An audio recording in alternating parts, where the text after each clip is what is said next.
So hello and welcome to Business Lunch with Frank and Tom. I'm Frank Clark, and my co-host is Tom Martin. Tom is just going to be joining us in a moment, having some tech challenges, and should be calling in momentarily. I see him back in the room here. So our guest today is Bonnie Bruderer. Bonnie is the host and executive producer of the Ask Bonbon show. She spent 20 years of her career with celebrity motivational giants Tony Robbins, Harvey Mackay, Alex Mandossian, and many others. She's worked as a coach in production, sales, marketing, event management, and also as a keynote speaker. And she's seen, what it takes to make these world-class experts as successful as they have, and has used that knowledge and experience to create her own media empire. She's also an award-winning and highly acclaimed talk show host, a life and executive coach with over 10 certifications, including Columbia University, and an inventor of 2 patented products. Bonnie is an amazing person. We had a fantastic conversation. And Tom, would you like to add anything to the intro about Bonnie? Yeah, absolutely. Sorry to have a technical glitch there for a moment. But no, I was very excited that I had a chance to meet Bonnie last year through a mutual friend of ours and yours as well, Frank, Jarek Robbins, Tony's son, who's an amazing speaker himself and author.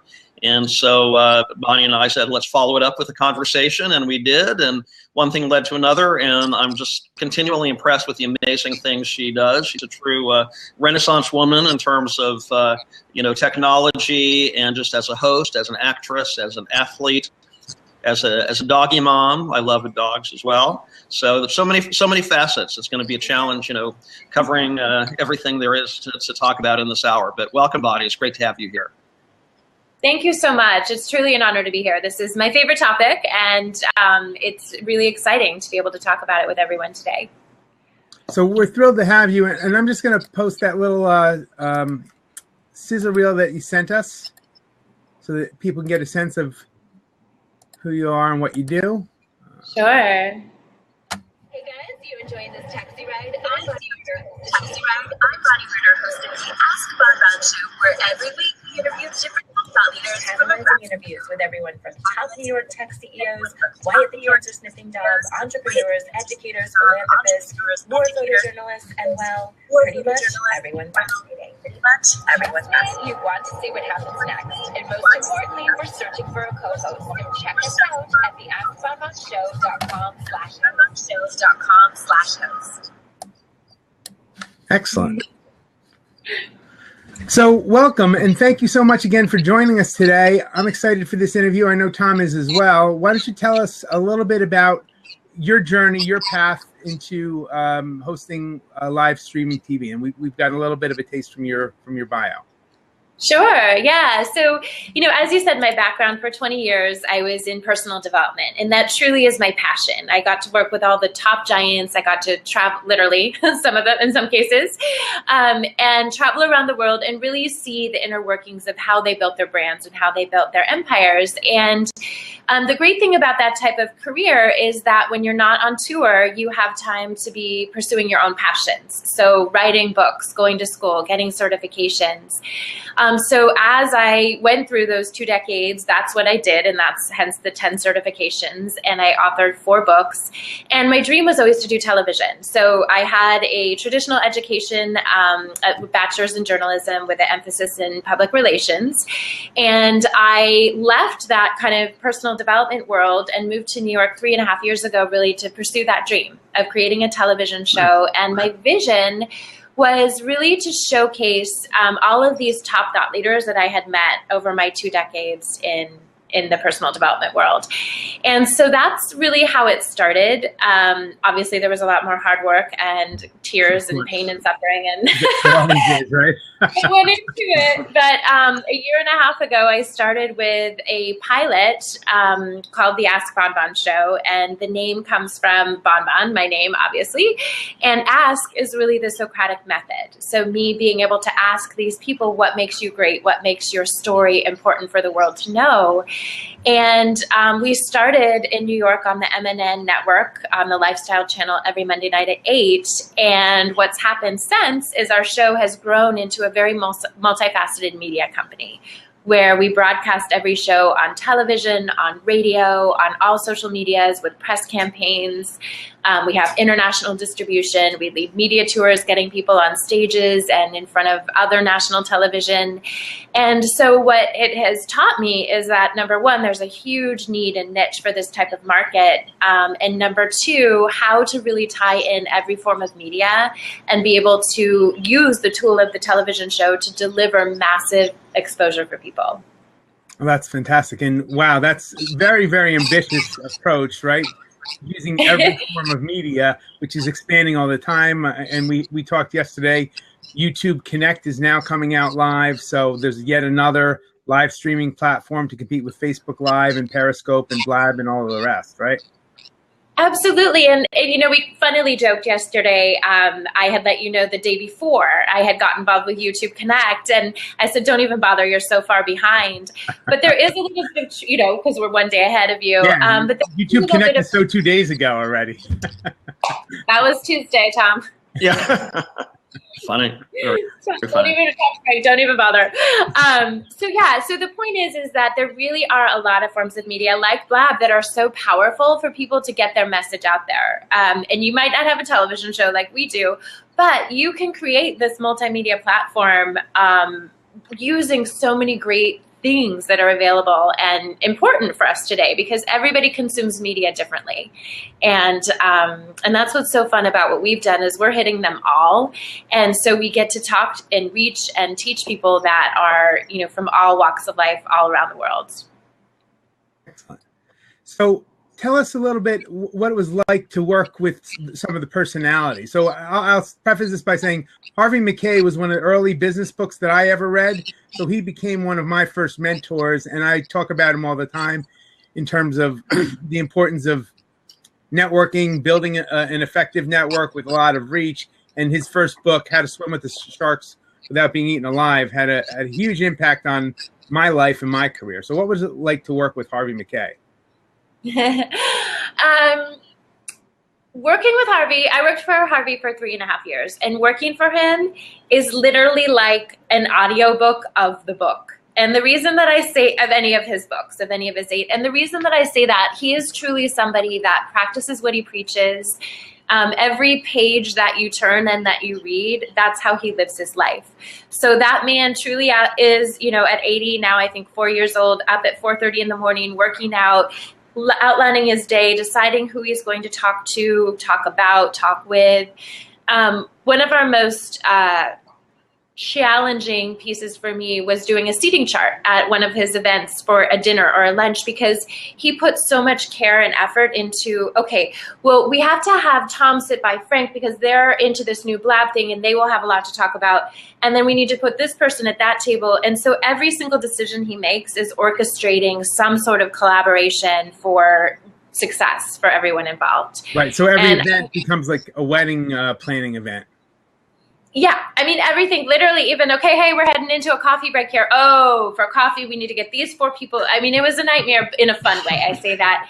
But it taught me so much about how every single interaction that you do is the ability to bring in, to kind of exponentially create more. Because, just like we're doing this here today, but then who knows what this will lead to and what we will touch, and maybe we'll work together. And, just because Jarek brought Tom, then now we're working together and he's my publicist for the show. And so again, from Harvey, I learned the true value of networking and, how to really be a world-class leader, because that's really what it is, leadership.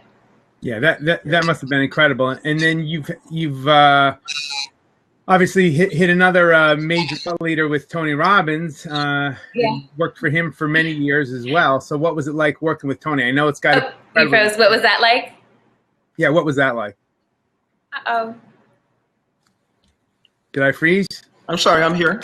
I'm sorry. Yeah, I got a little freeze there. Sorry. Go ahead, Frank. Can you hear me now? Oh, yeah. Yeah, we're good. Okay. So I know working with Tony Robbins must have been fairly intense. If you could share with us, what was that like for you? And I know you're coming back in. Another example, everyone always asks, what's Tony Robbins like? And they say, well, have you ever seen an infomercial? Yes, he's exactly like that. And that was really my experience all those years. It was very high energy. It was extremely motivating. You were living in an environment where people actually practice those principles. And it was a very, I feel so grateful to have had those mentors in my life and to have been able to work alongside people like that and be taught and mentored and coached. Which is why I think we're having the success we're having with our network, is because that's how I built my foundation. You know, I look at them, they're, in my opinion, you know, the handful and the top echelon of all the people in the world in that industry. And I was able to see and work with two of them, if not more. And so it was exciting. It was amazing. And I'm, like I said, very grateful for the experience. What was some of the best things that you learned from working directly with Tony Robbins and his organization? Really, that anything is possible. So if you can, I had no idea that was a thing. I grew up with Murphy's Law, anything that can go wrong will, don't get your hopes up, you'll just be disappointed. And I went to my first UPW, which is Unleash the Power Within, and I'm like, wait, what? I can just write down, I can dream it and then do it? Like, I've never heard, you know, aside from being at Disneyland, I'd never heard that before. And I took it to heart. I really, the first time, I always say he was my gateway. That was my gateway drug. But like, I literally took everything to heart and I wrote it all down. And I went back in my life and I started taking the vitamins and I started writing my goals every day and doing an hour of power. And my life changed dramatically. Like, it changed within a year. I went from making $18,000 a year to 100, and I started to compete in triathlons, and I had success in all areas. So I was like, I'm in. Whatever you say, I'll do. And, you know, I still do it. I wake up, the first thing, I'll sound like a crazy person. We lost you, Sam and Bonnie. Oh, can you still hear me? Yep. I can hear you. Okay, sorry. Okay. That was on my side again. You know, I'll sound like a crazy person, but in the morning I start my day, I roll over, I talk to little Ginger, I say, today's going to be amazing because, and I outline what we're going to achieve that day. She just looks at me like, we're going to the park, right? You know, but I talk about the contacts we're going to make and the influence we're going to have on people with the show. And I literally go through my goals, and that's something I directly learned in working for him. So I really, you know, the principles are amazing if people do them in their lives. Right. And Tom mentioned to you the other day, I interviewed Sean Purdy, the CEO of Blab, here a couple weeks ago on Startup Con Live, our conference that we do online all about startups. Sean is also a big believer and follower of Tony Robbins, and he also starts his day in a similar way. So the guy who created this platform that we're here on now talking to each other was created by somebody else who was inspired by Tony and went on to create this, you know, partially out of a result of his new approaches to life, and he's managing the company based on things that he's learned from, you know, having studied with Tony and so forth. You know what's interesting is that I feel like, so I got involved with the Robbins organization in 1995, and I feel like at that point in time, because we hadn't had the more recent recession that we just had, there was a little bit of that like, oh, does it really work? And he's a little too pretty and bouncy, and I felt like I came from this defensive place always, like, oh no, it's good stuff.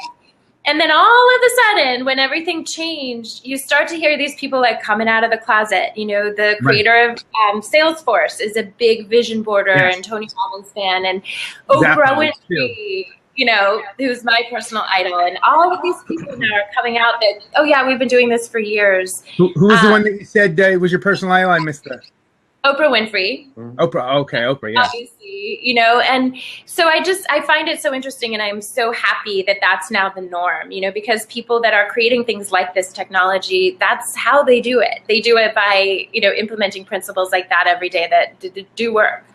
So that's what we do. Our whole company, I make everybody have a vision board. I make everybody have their daily goal sheet, and we go over them and what are we going to create and what forms of new media and how are we going to do this. And it's powerful when you have everyone aligned from that mindset.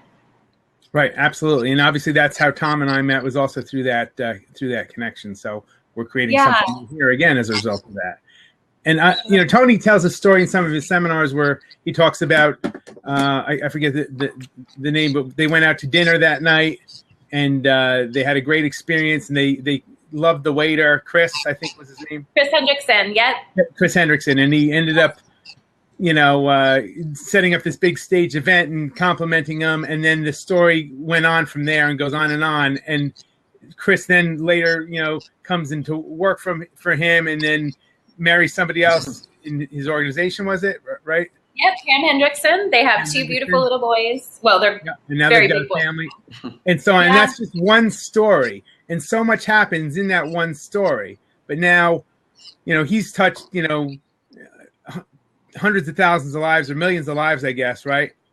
Yes. But the message here is that we all have that power. We all have that power within us to touch, hundreds, thousands, tens of thousands, hundreds of thousands, millions of lives. If you're here on Blab, if you're out in the live streaming world, if you're doing a television talk show like you are, Bonnie, you have the power and the ability to influence people in a favorable way, to inspire people, to engage people, and to help people make a better life for themselves.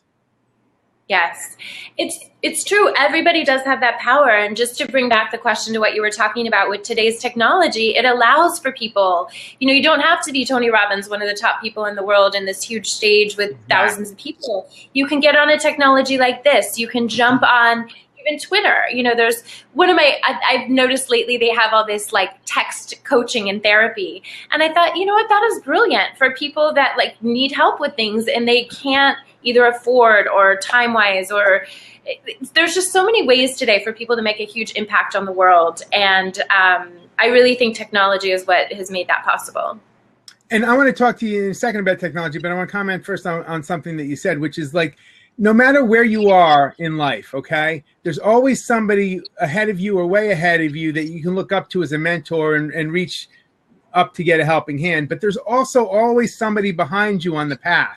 Whatever you've done, whatever you've been through, if you've been through tragedy and you've gotten through it, there's somebody else who's been through that tragedy that needs your help right now. If you've been through weight loss, if you've been through quitting smoking or drinking or drugs, there's somebody who hasn't done that yet that could really use your help. So if you've gone through life and you've lived to whatever age you are, you've had life experiences that can help people. You can go back and talk to high school students. You can go back and talk to kindergartners. There's somebody who can benefit from your knowledge, your wisdom, and your life experience. And the technology is easier than ever to be able to make that kind of an impact. So true. So with that, sort of setting the frame, I guess, I want to talk to you about how are you using the technologies? Because you're using so many technologies and you're reaching so many people. How do you stay on top of the technologies and utilize the technologies to reach your audience? It's a really great question. So a lot of this part comes from the work that I did with Alex Mendosian, and I have to give him credit because he taught me the technique of repurposing. And I worked with him for 5 years. He's a top internet marketer. If people aren't familiar, he has marketingonline.com. And he taught me this concept of repurposing because I used to run around, and I don't know if people on here can relate, but you're like, I'm blogging, and then I got getting my press release out, and I got a tweet, and you're just all over the place. And then a bright, shiny blab comes through, or a connect, and it's really hard to keep up. And so what I learned is that you can take one piece of media or information, say it's a 3-minute video you make on your phone, or it's an interview on our talk show. It doesn't make any difference, but you can repurpose that to all forms of media. So what I mean by that is you can take a little clip and you can write a press release and you can send that out. You can write a blog post of it. You can post it on Twitter. You can take a little clip and post it on all other social medias. You can make a tip from it. And so instead of doing 25 things, you're doing one thing and putting it 25 places. And that has really made all the difference in having just a clear, editorial calendar of, okay, we take it here and we take a TV show interview, and then over the next 6 months, we put it 200 other places. And once you have that clarity and you don't get sucked into like, I'm not a Snapchatter. I wasn't a blabber. I wasn't going to, but now I'm in love and I'll be doing this every week. After one interview, that's great. Well, because I see the value. I see the, you have to resist because there's only 24 hours in a day and I'm using most of them right now. And Ginger requires the other hour that I'm not using to go to the park. So we're pretty booked. But my point is that you can really maximize all of this out there when you have a clear vision and you have a clear plan and strategy. And that's what we created with our network, is this tiered approach to like take the biggest common denominator, the TV interview, and then put it all of these places so that you can blab and you can, do all of these other things.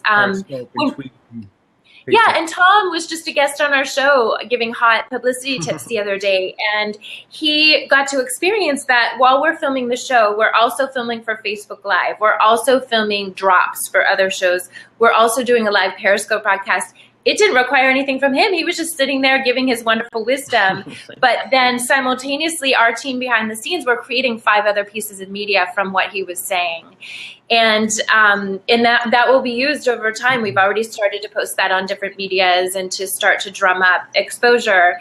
But yeah, that's really the key is taking that one thing and then repurposing it in every type of media. I love that, and that's fantastic. And a lot of our audience, I know, follow Gary Vaynerchuk, who wrote the book Jab, Jab, Jab, Right Hook. And you're doing exactly that, which is you're taking the content that you're creating, and then you're customizing it to each different platform in order to make it native to that platform. So you're not just trying to force something from one platform into the format of another. You're actually repurposing it to look and feel native to that platform, so it will be more engaging to that audience.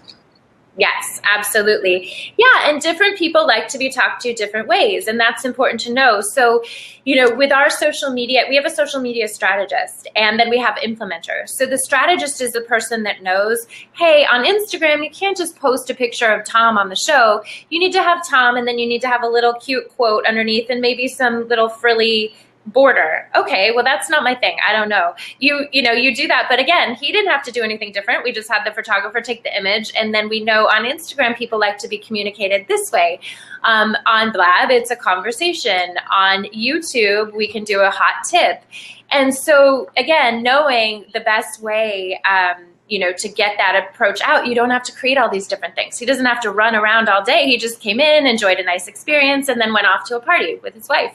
So that's our goal, is to take the wonderful media and, to be able to use it to communicate with that particular audience. Yeah, Bonnie, that was a great experience, by the way, doing that interview. I'm very grateful, that we had that opportunity. And a lot of what you and Frank have been talking about here, I just wanted to sort of build on that a bit. Advertisers say, thinking back sort of the Mad Men era, something like that, you'd have just a few channels for reaching people. But now we have sort of an infinite number of channels. And it seems to me that, I'm in a marketing group with, that Chris Brogan is leading. So a lot of people are thinking about this new social media tool and what have you. And so it seems to me that a lot of people get caught up with the tools themselves. I should be blogging. I should be posting videos on YouTube or something like that. But what you've said, a couple times already today, is that the content itself is very important. So I'm kind of curious if you could talk a little bit about what your goal is when you're trying to serve people. If you envision who your audience is, and I guess you've got to know your audience over time.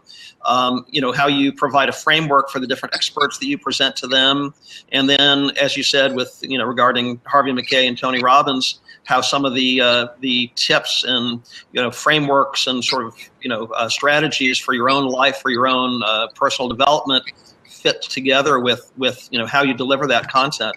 I'm just sort of curious how those things fit together. Yeah, sure. So yes, content is extremely important. And the way that we particularly find our guests is, I have a rule. You have to be interesting. And if you're not interesting, you're not a good fit for our show. So that opens us up very broad, right? Because you could be Tom Martin, one of New York's top publicists, and you have these great tips. You could be Wyatt, the cancer sniffing dog. You could be Mr. Ferrari, the famous taxi driver. And you're all interesting. And so we put you on the show, and people always ask, and I'm going to tell on myself, and I'm so sorry, but they say, how do you prepare for all of your shows? How in the world do you manage that? Because as you've seen, Tom, we do 6 interviews at a time, and it's rapid fire, and there's all this other stuff going on. And truly, the way I prepare, I do research people. Of course, I look up, I see what your specialty is, and then I let it go, because I trust that we are going to have a conversation just like we're having right now. We didn't really prepare for this. I got the tour. I understood what Blab was. We didn't say, okay, then I'm going to ask you this, and then you're going to say this. I believe that an authentic conversation is what people respond to best. And that's really what our show is. I give people, thank you for the props, but it's true. It's, I want to have a conversation about you and who you are and why the world needs to know about you, because that's truly what makes you interesting. Yeah. And Funnily, I'll tell you, I'll be honest again, and hopefully he's not watching, but the only interview I've ever prepared for was Derek Robbins, because of course I was nervous. This is someone, his father has been a father to me and shaped me and a business mentor. And it was probably one of the worst interviews I've done because it wasn't coming, I made an error in something that I said, and it was just funny because I realized like the way I prepare is I just trust that we've attracted the best people, and then we have an authentic conversation about what makes them amazing. Yeah, well, I think your authenticity comes through, and Tony is always talking about passion, and your passion for doing what you do. I mean, I don't think you could do all those many things you do, international traveling and top athlete and so on, if you didn't have that quality of passion, like to level 100. But I think that everybody has that. I don't know if you would agree with this, but I think that everybody is passionate about something, regardless of your educational degrees or, where you live around the world. It's almost like people have lost the ability to listen these days. And what I love about your show is that you really give people that platform to show you what they're passionate about, and you do provide an opportunity to listen to them. And I think I'm sure you get lots of great feedback for your interviews because those are such important qualities, I think. Thank you so much. And yeah, it is. I mean, that's the best part of my job. Everyone is so flippin' interesting. They've got these stories of where they've been, to Frank's point. It's like everybody has had struggle, right? And we always see the polished approach because if you create success, it's because you've got there, but you never see what happens geting there. Pretty authentic. I'm pretty straightforward. Like there were definitely times in the first year, and hey guys, we're only a year and a half old, so you do the math. When I would be out for a run and I would be doubled over because having a panic attack because I didn't know how I would pay the overhead or the staff, but I just knew. I knew that we were going to become this huge success. And, I would be in tears and sobbing to my best friend, Amber Salisbury. She's like, honey, I never worry about you. You just pull it out. And I'm like, I need $10,000 tomorrow. This is it. Like, I've finally done it. She goes, call me tonight. Like, you'll have it. And I would course correct and I would figure something out, and then the tables would turn and we would go to the next level. But anyway, I feel like that has to be told because it's the truth. And any entrepreneur you talk to that hasn't been there, either they're a trust fund kid or of another way to get, to any level of success. No, it's very, very inspiring. Yeah. I've met some trust fund kids, and it's not always a picnic being a trust fund kid because there are so many other issues that come up. Even if you've got unlimited money, life will get in the way and come up. Things are going to happen to you. Exactly. And I think that is part of what makes the fabric of me and my show and wanting to do this is that I have had a lot of struggles. I didn't have the best childhood. I lost a parent at an early age. I had to be responsible for kind of raising a family. I had major health issues that I completely overcame. But that makes me believe like you can do anything. You can persevere. You can move forward.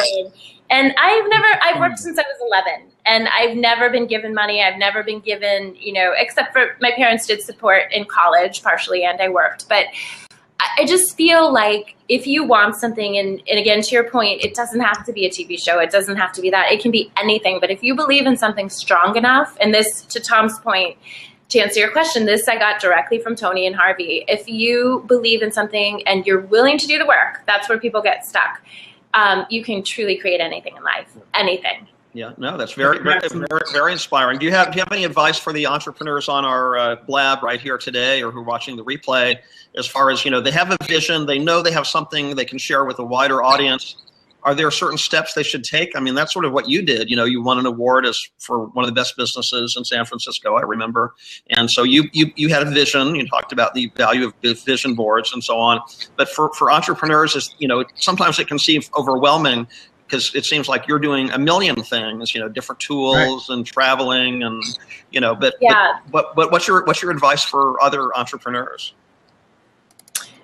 Really, 3 key things that I've learned over time.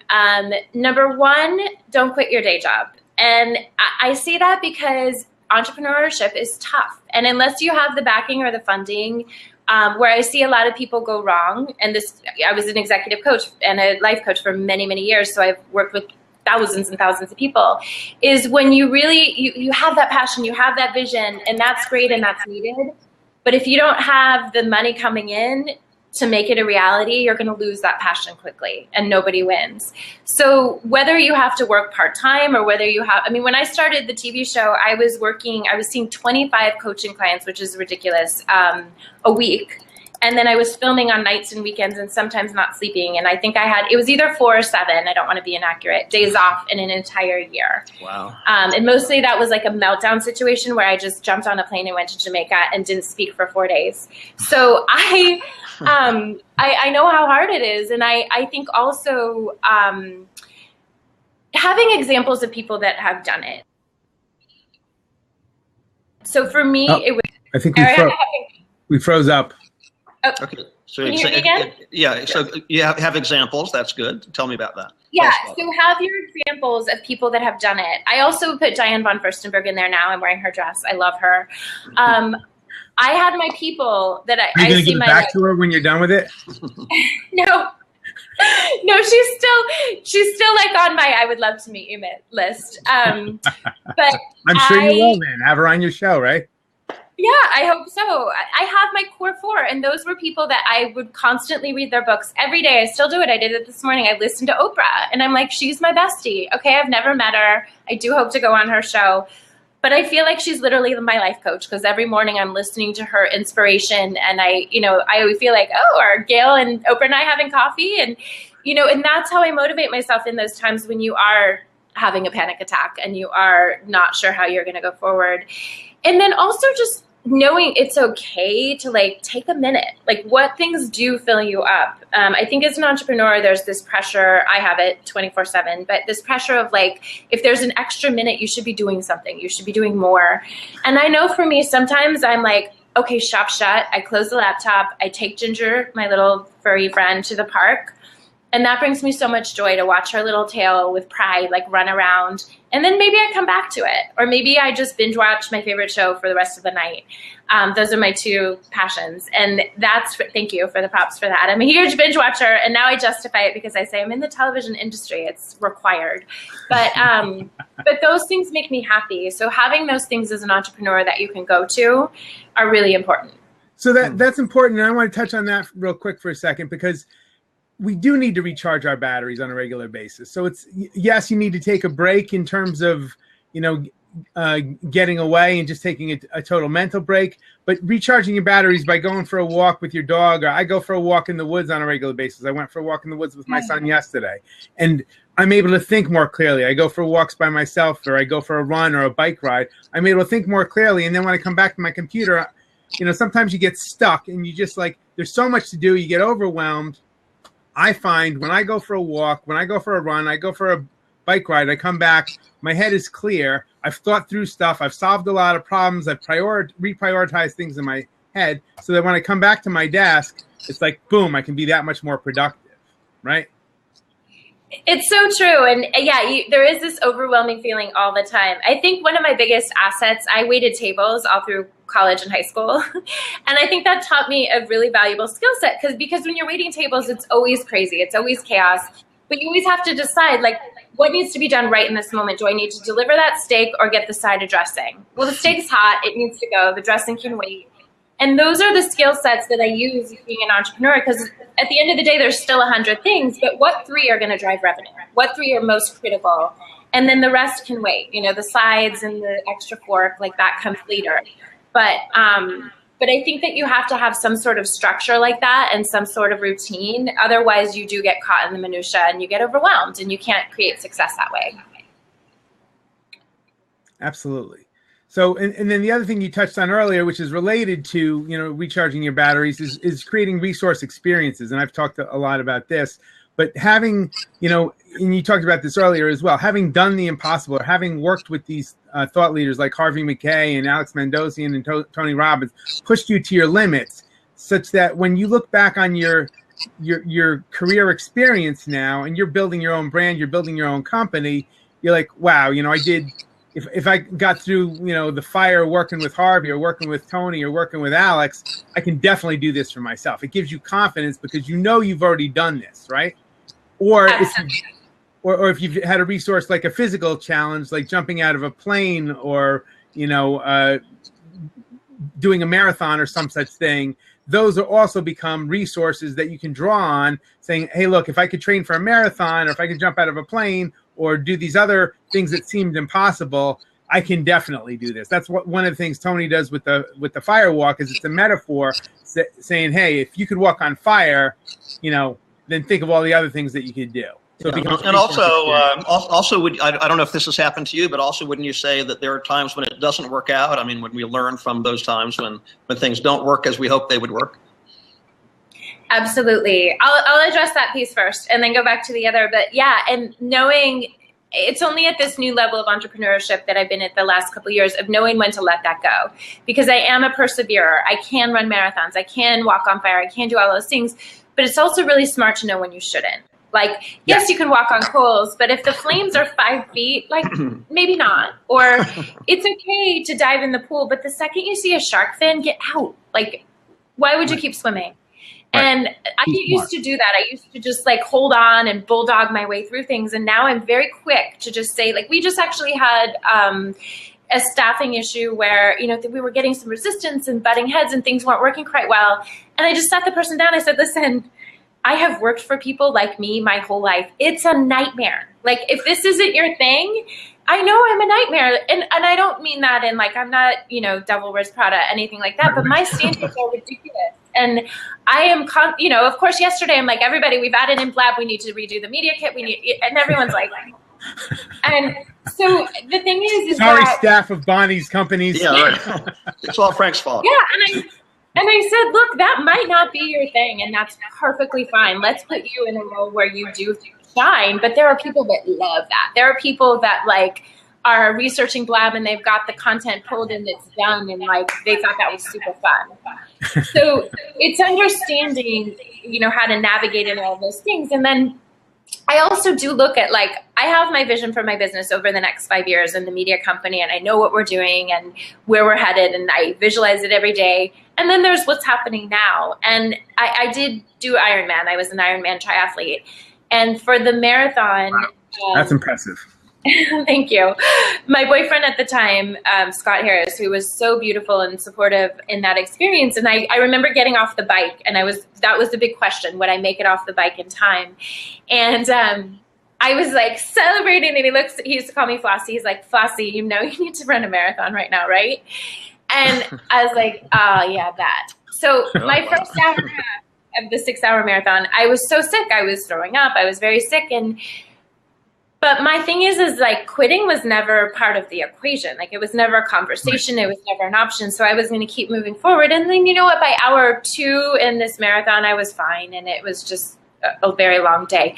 But my point is that that's how I look at business. There are going to be those moments where I am wanting to get sick and things are hard and you have to push through. And that's what I always look at as the finish line as an entrepreneur. That's why I share this story, is like, always know where that finish line is and what you're willing to do to get there. And then soon enough, you're like, people are cheering for you again and you're going to do it. And eventually you cross that finish line. And I think that's super helpful to have, whether it's a marathon or, for you, it might be a 5K or it might just be walking around the block. It doesn't matter. It's whatever that is that teaches you that. Along those lines, I don't know if this relates to you. This is sort of a challenge I've dealt with, recently, is perfectionism. A lot of times I've felt in the past I've been sort of paralyzed by being a perfectionist, and I think there's one thing to have, a high standard of excellence internally. I know it can be better. I'm driving towards that, sort of like the Ironman. But then, and as you said, there are times to let things go. But there's also sort of an in-between time. Do you have that challenge also about perfectionism, or have you learned to really get things done, get it out? Because everything you do is high quality, no question about it. Thank you. Yes and no. So I definitely quit being a perfectionist a long time ago because it's really hard. And I really didn't enjoy it anymore. People always say, are you going to do another Ironman? I'm like, hell no. I have the medal. Why would I do that? You froze up on us, Bonnie. Like, that was really hard. different. And I put the same passion and intensity into the goal. But to live life at that pace for so long can be very taxing. Like the gifts that I learned from Tony, if you can't, you must persevere, walk on fire, are extremely valuable. And it's also your choice of how you want to live your lifestyle. So I think that, we definitely have standards and they're high, and we make mistakes. Occasionally a clip goes out. And Bonnie was talking earlier about how, she grew up in a different kind of a mindset where things were not always so easy, and Murphy's Law and, thinking positive wasn't always the norm, and then came to learn about all these new technologies and positive thinking and planning and vision boarding through working with people like Tony Robbins. She's back. Almost back on mine. So what's important to realize, the wisdom I think that comes through the years, is realizing that, Murphy's Law is going to still be there and is going to take over, and probably at the worst possible times, right? And you have developed now resiliency from, having these resource experiences, by having the ability to take breaks in your day. So you learn that, yes, things will go wrong and you can recover from them, and it's all going to work out in the end. You're going to get through it. Yes, exactly. So do you have Bonnie on your screen yet? I see her logo pulsating here. I see the logo coming in, but you may have to try again, Bonnie. Give it another second here. Okay, I'll send her a text message. You know what, Bonnie, I'm gonna kick you out and let you refresh your screen and then try and call in again, please. So while Bonnie's dialing back in, I just want to give a quick shout out for those of you joining later aren't familiar with this show.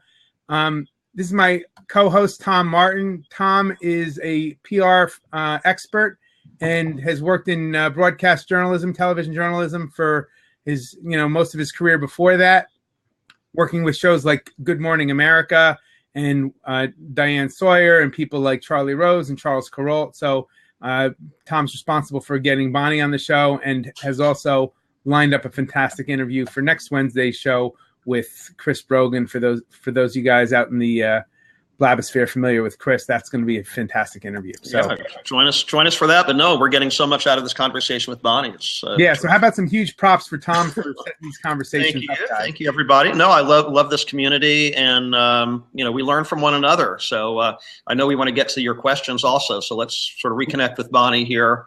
And Frank, while we're waiting for Bonnie, you want to tell people about your work as well?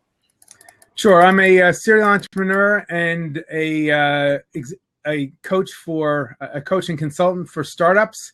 I am the creator and executive producer of Startup Con Live, which was a live streaming event that we did here to really bring world-class wisdom to people out here on social media about what it takes to build and grow a startup company, what it takes to succeed as an entrepreneur. I am the co-founder of Cytosorbents, a medical device company that's publicly traded on the NASDAQ. I recently had the good fortune to ring the opening bell back in December with that company. I am also co-founder of Game On 365 Sports, where we're building a real estate development company where we're building a sports facility in Westchester County. All impressive stuff, yeah. And for those of you in the New York area, Frank is also. Oh, okay. I'm back. She's back. Okay. Welcome. Well, we had a chance to talk a little bit, so welcome back. Okay. Well, thank you. I just want to thank. This is what I love about technology. You always do have little meltdowns, but then here I'm getting a text on the side here of what to do, and I did it and I fixed it. So thank you so much. Yeah, Bob. Thanks for your tips. Bob is great. And the funny thing is I was talking about how, you've got to realize that when you're doing something big, like you were just talking about, and it's great to have a positive mental attitude and do vision boarding and do all that stuff. And eventually you got to realize Murphy's Law is going to kick back in. And just then Murphy's Law kicked in and kicked you out, right? So, yeah. Case in point. It did. And you know what? And that's the thing. And that's another beautiful lesson I learned from being, so close with, like watching Tony Robbins, how he handles things. In a live event, things go wrong all the time. Air conditioners break, lights happen, things don't get there. And to see how those minds handle things, they don't get stuck in the problem. They just go to solution, until they find the solution. So it's That's another thing I'm very grateful to have learned. There's always a way. It's funny. Even just in recent months, I should have been doing this a long time ago, but I've been thinking a lot about something I got from one of Tony's audio programs about. I think he calls it obliterate a challenge or whatever. If you have your objective and there's 100 ways to get there, and I guess it's as he teaches, right? It's more the why than the how, because there are multiple ways to get there. So I'm finding it very useful to look at life that way, I guess. All right, so we're coming up, just noticing the time on about 50 minutes. I want to take a couple of these questions that came in. One from my good friend Zeph Zan, who I think is no longer in the room, but I'll pop it in anyway. So being authentic is key, but many people have different ideas about how to be authentic. How do you define authentic, Bonnie? Ooh, what a great question. Oh, that's my office companion. Sorry about that. That's okay. Right? No, it's good to anchor it in. You know what? That's a really good. Okay, so that's gonna factor into my answer. Authentic is when you feel like you could be you when. Okay, so like for me, my brother is my litmus test because he's one of my best friends. He's been in my life my entire life, and the way I can talk to him is authentic. He can see me at my best. He knows, like, I can do anything in life. He also sees me at my worst. I can call him when I'm doubled over having a panic attack. And there's no judgment. There's no whatever. He's not going to think the next day, ooh, she can't do anything. And that's what I think authenticity is when you can come across and let people see the good, the bad, the real. Of course, when you're on air, when you're on camera, you want to have your hair done and your lipstick on. But if Ginger starts barking, that's my life. That happens, whether you're here or not. So that's really, authentic.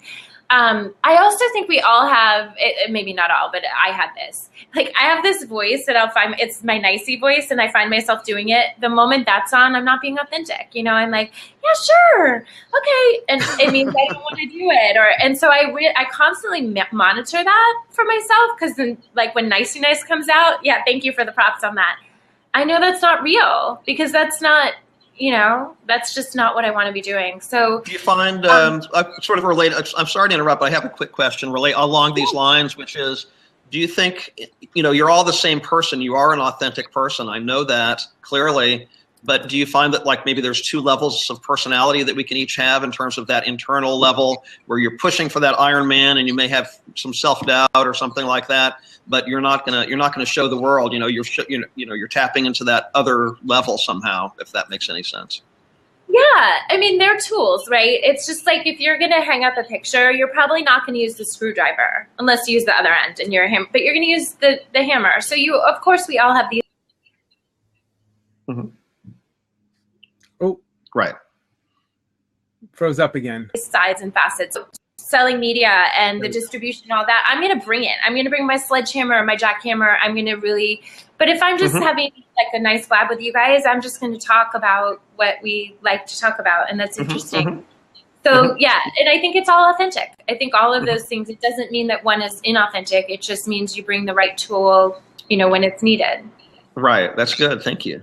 And I think, one of the things that we're all seeing in social media and live streaming in particular on platforms like Snapchat and Periscope and Facebook Live and Blab is you're getting the authenticity because people are sharing like their real behind the scenes lives. I mean, even people like Gary Vee, you see him stuck in an airport, fighting for his lost luggage and things like that. You're seeing like what's really happening in these people's lives, and they're posting it out. So you're seeing it actually in real time. So you get to see everybody's got challenges in life. Everybody's got problems, and it's about how you handle those problems, how you manage those challenges, and how you overcome them. And like you were saying earlier, become solution oriented. Yeah, and I know in a minute we want to give you a chance to tell people more about the Ask Bon Bon show and your other work.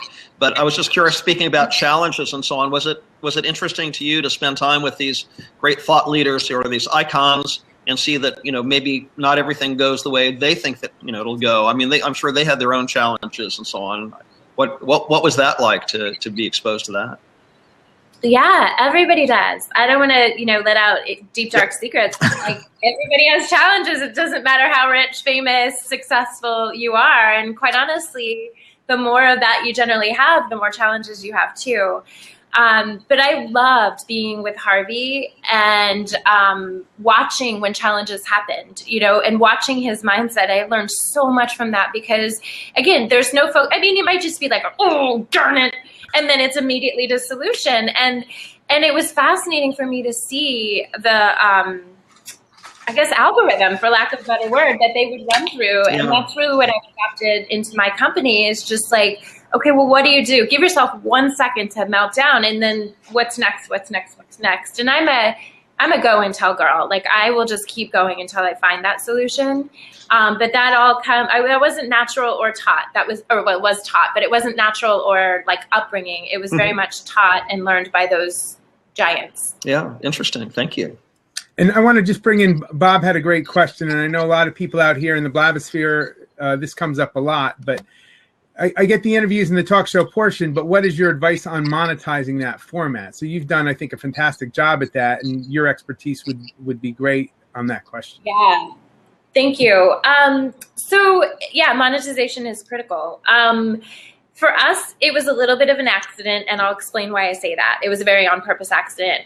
My initial idea for the TV show was to use it as a marketing tool to promote my books and services in online university called Join Create You, which what happened instead was that the show became the thing. So the moment I realized where the value was and the potential was, I had to figure out a way to quickly monetize that. And it was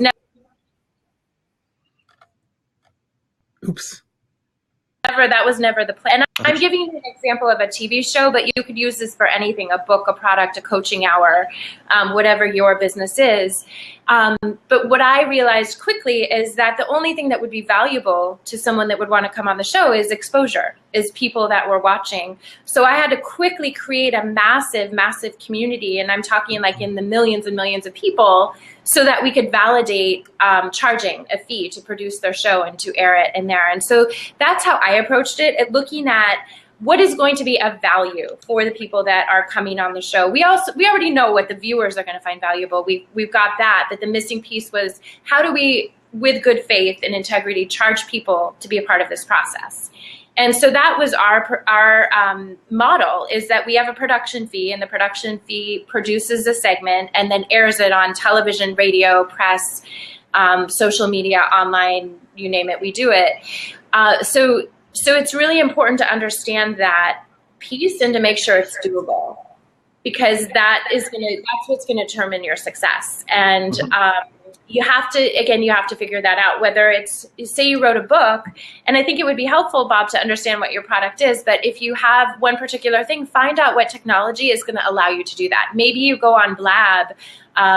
We're just going to use the book example. If you're an author, maybe you go on Blab and you do a weekly conversation with somebody, and then at the end you're pitching your book or you're recommending your book. And it's really, again, having that vision of what's going to be of value to that end consumer, and then what can you charge for that. Fantastic. Thank you for taking that question. So yeah. I think we want to give you the opportunity at this point to tell people how they can learn more about you. Yeah, so I just posted a link, which is our YouTube channel. So anyone watching, we would love it if you can subscribe to our YouTube channel, which is youtube.com/The Ask Bonbon Show TV. And there you'll find over 300 episodes, interviews that we've done over the past year and a half. And if you're interested in being on our show, as I said, what we do is we create a television interview. We film here in New York. And then we play that television interview on television in New York, Los Angeles, San Francisco, Chicago, Sacramento, and Phoenix. Those two are new cities we've added. And just to give you an idea, we reach about 5 million homes with the TV distribution. Now, I'm talking old-fashioned TV. You have to turn it on. You're going to watch it in your living room type of TV. So it's very exciting. And then we convert it to a radio show. We post it on 4 radio networks. And then, as I had explained earlier, we convert it into every form of media. So we write press releases. We write blog posts. We feature you on some of our partners like She Knows Media and Blog Her and Footprint TV, so that over the next 6 months, we're going to continually get you more and more exposure for your message and your service. And really, as you heard, our requirement is that you're interesting. And what I found is most people, if you give them 5 minutes, can become very interesting. Once you start asking about their story and their struggles and their passions, they become interesting. So we have all kinds of guests on our show. And if you're interested in being a guest, you can find us at the askbonbonshow.com/bookings. That will tell you everything that you need to know about the process. Our producers are amazing. We've been so blessed. We have people from NBC, CBS, BET, Comcast that produce our show. Wow. They actually come on their day off to work on the show. It's a huge, huge honor. Yeah. Peter Rotundo from CBS, he produces the Sunday morning show, and he works with Gail on the morning show every morning. And he's constantly calling me and asking if he can come work. I'm like, are you kidding? I can't pay you. So it's amazing what we've been able to create. And hopefully some of you that are watching will want to come be guests on our show. It's, as Tom can attest, it's fun. It's a family. It's, we have little gifts and treats, and it's really an experience. And it's community. We've created a community where, just like Derek Robbins, Tony's son, brought Tom to watch his filming, now Tom's our publicist, and then Tom introduced us to Frank, and I'm going to be begging Frank to come back on his blab. And so it's just a whole community that's created, and it's a lot of fun. I would just say, I'll put my PR hat on now. And I think that there's huge. Not only it's a great show, first of all, and I was honored to be on the show, so thanks for that. But as a publicist, I think there's real value. Sort of, we were speaking earlier about being authentic, and you let the world know who you are, what you're like. People are sitting at home thinking, wow, that's my kind of person, or I can relate to that. I like that. So if you're an author, you might have a line of jewelry, or, be an inventor, or you might have a different kind of service. I mean, it runs the gamut. But people are interested in fellow human beings. We all are. That's why we're here right now, So I think Bonnie has created a beautiful showcase with an amazing and a really impressive distribution network. I mean, I know people talking about, social media tools and so on, who are very impressed, as they should be, with what she's created and sort of cobbled together to serve her clients. And then the people who are on the show, they have a chance to show their personality, and that really does result in sales. I mean, you might, as an example, I don't know if you can talk about this, but I understand that you and Frank have an old friend in common who was featured on your show, and it just had an explosive growth in her business, right? Yeah, Summer Rose. Oh, gosh, I love Summer Rose. So I have known her since she was 6 years old.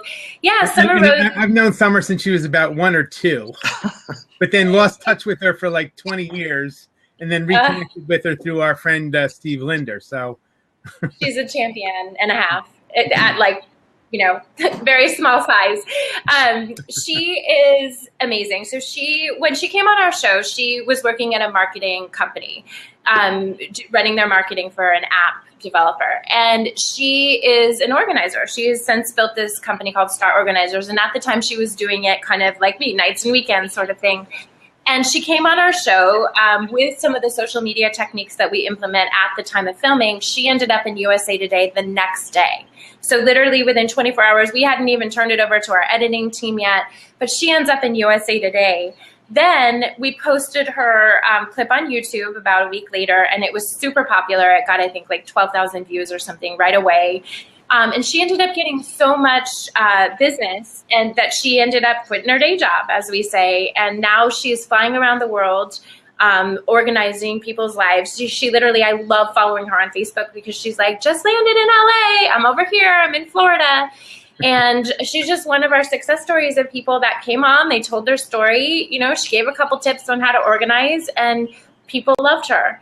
So yeah, it's people like that. Yeah.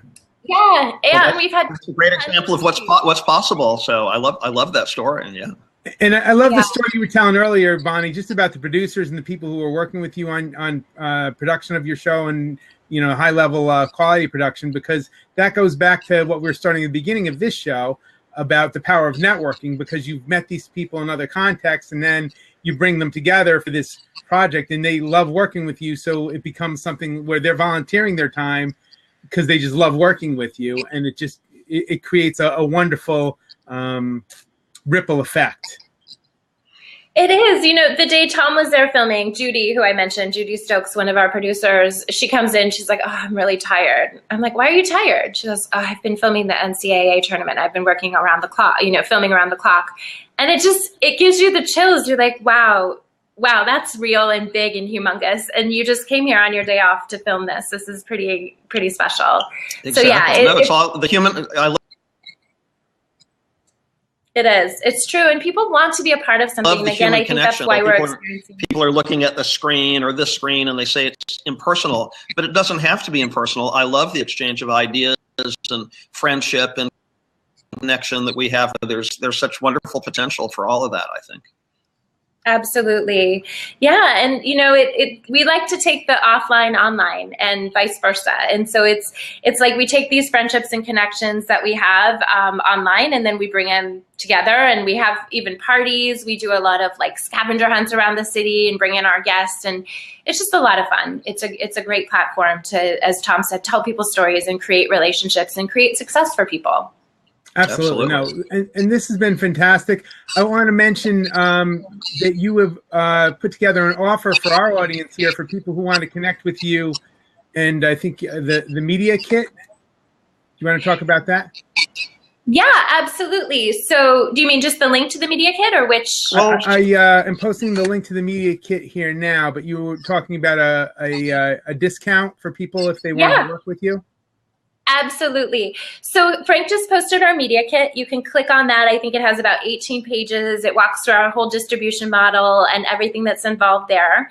And then for anyone that's a part of this blab, just as a very special thank you, because it's my first time, and thank you for all the props. I love it. It's so much fun. I'm addicted. Thank you. There's some more. Anybody that wants to participate and be a guest on a show, we would like to offer a $500 gift off of our media package, which is super reasonable. It's $2,500 only, so it would just be $2,000 for you. And we will produce your segment. We will edit and give you a copy to use with your media. And then we will air it on the television, radio, social media, and press campaigns that we talked about. So just go to the askbonbonshow.com/discount. And you can just register there. What will happen next is one of our producers will contact you within 24 hours. They'll start to prep you, give you all the information that you need, and book you into your segment date and time. And from there, we'll let the fun begin. Yeah. Excellent. Well, thank you so much for offering that to our audience. We really appreciate it. Of course. It's my pleasure. Thank you so much for this opportunity today. Oh, our pleasure. It's been fun. I hope you can join us again sometime. I know you're doing a lot of international traveling, but when you get back from your travels, or maybe even from the road, but we'd love to have you on again sometime. I would love to. I do. I leave in less than 24 hours for Russia, then France, then Bahamas. So as soon as I'm back, I would love to be back on Blab. And we want to have you guys back on the show. Frank needs to be on the show, and we can have you there, and then we'll have someone blabbing from the side. We can bring everybody. That's the great thing about TV. Everybody watching can come with us and experience with. The next one we'll call Building Your Multimedia Empire, right? That's right. I love the word empire. It's so much fun, and especially with Star Wars coming back, this last year, it's just like such a fun word to throw out there. Exactly. Okay. Well, thanks, Bonnie. This has been great, and thanks, Frank. I appreciate it. And a big shout out again. Thank you so much, Tom, to you for reaching out and getting Bonnie as our guest. I really appreciate you and what you've done and what you're bringing to this show. And thank you also for setting up the interview with Chris Brogan next week. I'm going to post that link up for people who want to join us next Wednesday at noon Eastern Standard Time. Tom has scheduled an interview with Chris Brogan, who's a thought leader, podcaster, marketing, social media expert. So you guys definitely want to tune in for that. And I just posted the link for that as well. Yeah. Well, I love how we're growing a community, building a community here. I'm very inspired by you, Bonnie, and I'm thrilled that you're part of our team, so part of the community. Thank you so much. I'm so delighted that we got to meet, because I'm looking forward to how we're going to take this and network into bigger and better things. Absolutely. I am too. Thank you both so much for this opportunity. And thank you so much, everyone, for watching. It's been so much fun. Yes. Okay. Thank you for our audience for coming out here. Thanks for everybody who popped in with your questions. We really appreciate it. And at this point, we're going to pause the recording. You can find us here each week. It's Business Lunch with Frank and Tom on Wednesdays at noon Eastern Standard Time. So I hope you'll join us next week on Wednesday. And Tom, parting thoughts? No, just we love the community and love your questions, and love to, want to do more connecting. And if you have any guest suggestions, let us know. But yeah, join us live every Wednesday at 12 noon Eastern, and enjoy the replay. And if you want to contact us, you know how to do that on Twitter. But I know both Frank and I and Bonnie would be happy to reply to any questions you may have. Thank you. Yep. Follow us all on Twitter and on Blab. It's a 2-step process, and we look forward to seeing you guys all again. All right. Thanks, everybody. I'm going to stop the recording here now. Thank you.